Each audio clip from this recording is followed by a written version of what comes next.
Hello friends, it's me Pankaj Bharadwaj.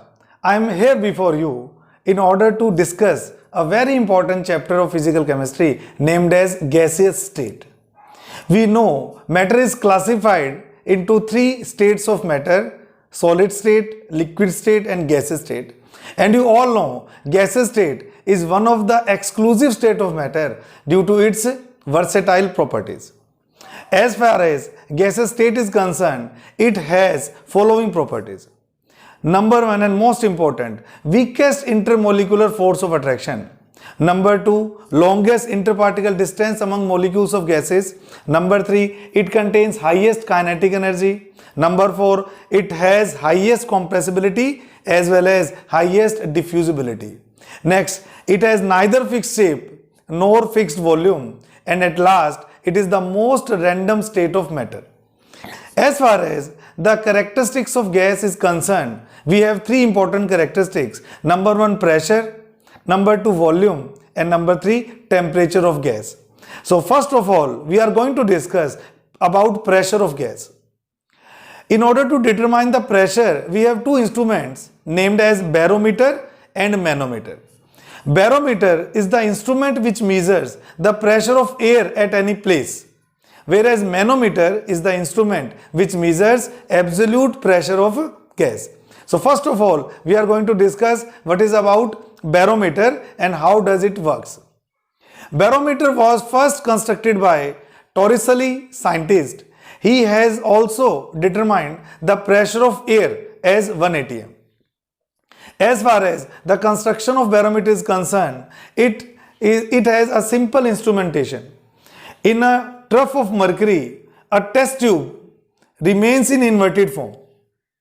Now, if I keep it in closed container under vacuum condition, then the level of mercury will be similar as that is present in the trough.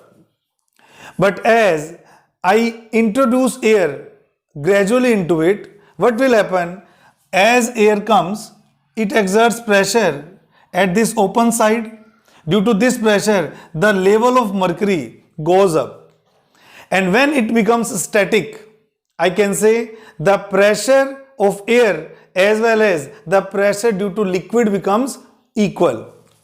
At this point, liquid is exerting pressure downwards, whereas due to air, pressure is upwards.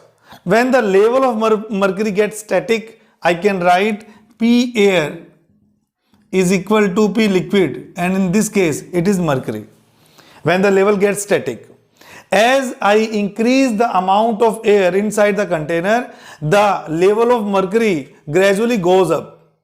And when it gets static, it means outside and inside pressure becomes equal.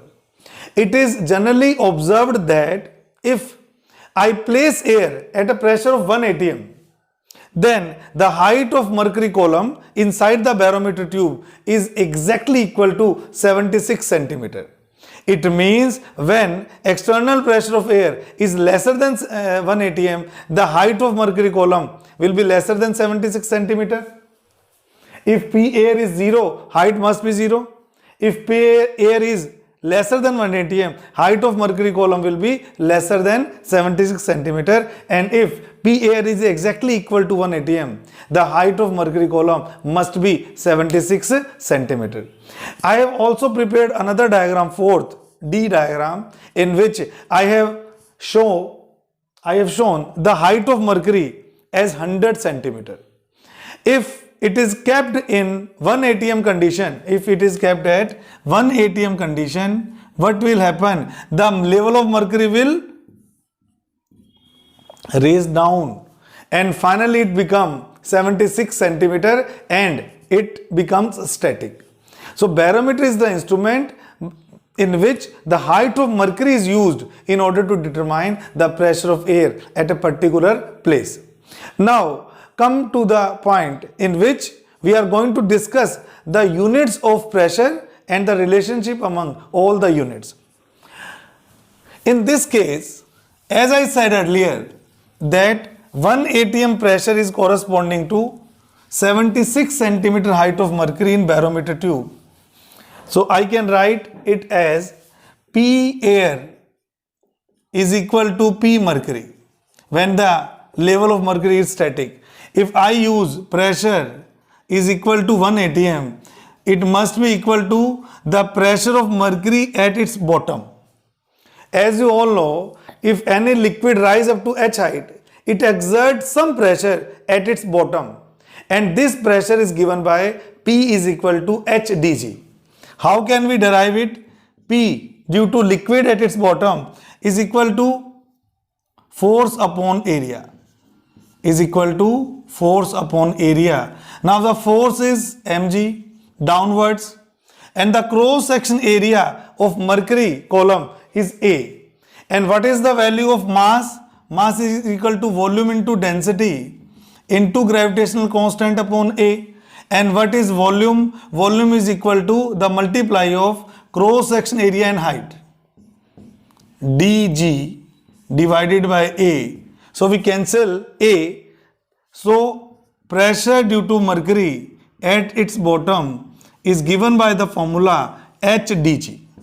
Is given by the formula HdG. It is a general observation. If I have a liquid up to h height, as the height of liquid increases, pressure at its bottom increases, as well as if I use a liquid of high density, the pressure will also increase. So if I place this HdG along with this, so I can write H. What is the height of mercury column when the pressure of air is 1 atm? 76 centimeter. Density of mercury 13.6 gram per centimeter cube. And what is the value of gravitational constant in CGS system? It is around 980 dyne per gram. So we can cancel gram and centimeter. After solving this, 1 atm is equivalent to 1.01325 into 10 to the power 6 dyne per centimeter square. It is the value of 1 atm in CGS system.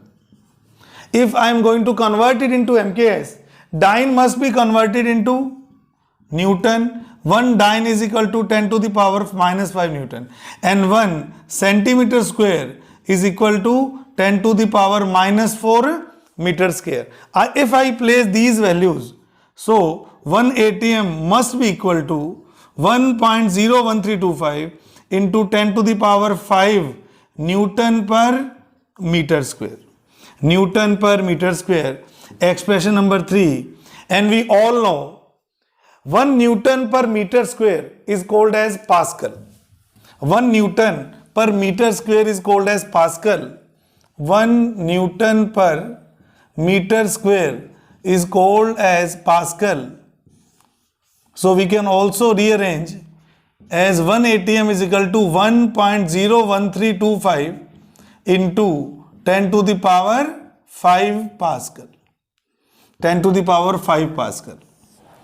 Expression number 4. And there is another unit which is frequently used, that is 1 bar. 1 bar is equivalent to 10 to the power 5 Pascal. On putting the value of bar in expression number 4, we get 1 atm is equal to 1.01325 bar. It means atm and bar pressures are somewhat similar to each other. We can also write 1 bar is equal to 0.987 atm. In approximate calculations, we can easily compare atm and bar. One more important unit of pressure is torr. So I am going to write this important expression. 1 atm is equal to 760 torr, as 1 torr pressure is defined as the pressure exerted by 1 millimeter column of mercury. And we know in 76 centimeter, how many millimeter will be there? 760. So it means 1 millimeter mercury column exert a pressure of 1 torr. So 760 millimeter mercury will exert a pressure of 760 torr. So these are the important conversions of pressure which are highly used in solving the numerical problems of a gaseous state. It is all about the barometer, its construction and unit conversions. Now, one question comes in our mind that why mercury is used in barometer instead of other liquids. As we all know, mercury is quite expensive also.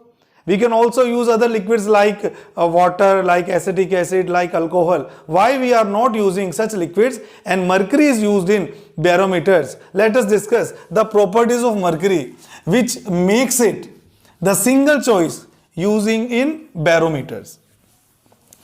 Number one, mercury is a non-sticky liquid. Mercury is a non-sticky liquid. As we all know, in the case of mercury, cohesive forces are dominant over adhesive forces. So it does not stick on the wall of a test tube. Apart from that, if I discuss the properties of mercury oxide, it has the property to stick on the wall of test tube. So if mercury is pure, it does not have any property of sticking on the wall of test tube. First. Second, density of mercury is highest among liquids. Density of mercury is highest among liquids. How this property favors the use of mercury in barometer? Let us discuss. Suppose I have two barometers. One is of mercury liquid and another is of water liquid. Both the barometers are placed at a particular place. If I use a barometer of mercury, P is equal to HdG, pressure of air, H of mercury, D of mercury. And in the case of water barometer, P air again, H water, D water and G. If both the barometers are placed together at the same place, so pressure of air acting on both of the barometers will be same. So I can also equate HdG of water with HdG of mercury. H water D water is equal to H mercury D mercury.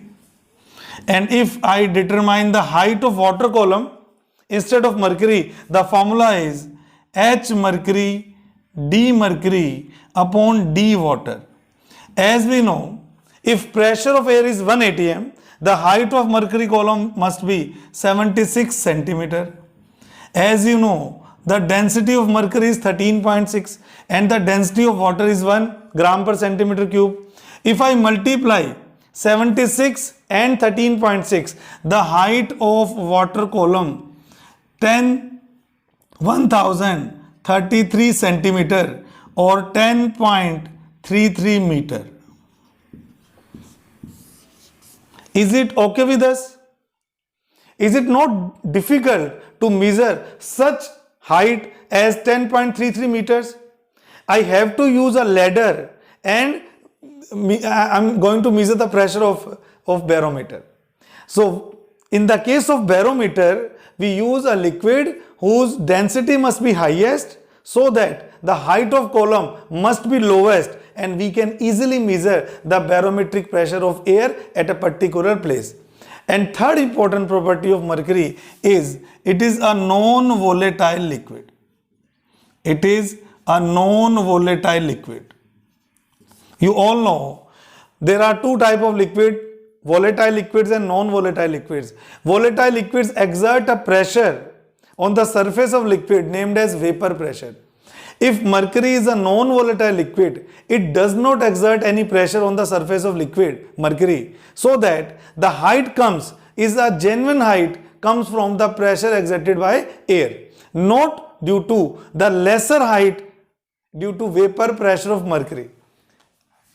For example, if I fill a liquid which also forms its vapors, these are the vapors of that particular liquid. Would you imagine these vapor will exert pressure on the liquid mercury? liquid, it's liquid, and due to this pressure the height of that liquid must be lesser than the actual height which would be come from the pressure exerted by air. That's why we are going to use such liquids which do not forms any vapors on its surface. That's why the height must be as the genuine height made by air. So these are the three important properties by the help of which we can say mercury is the best choice using in barometers. In next class we will discuss about manometers and laws of gases. Till then, thank you so much.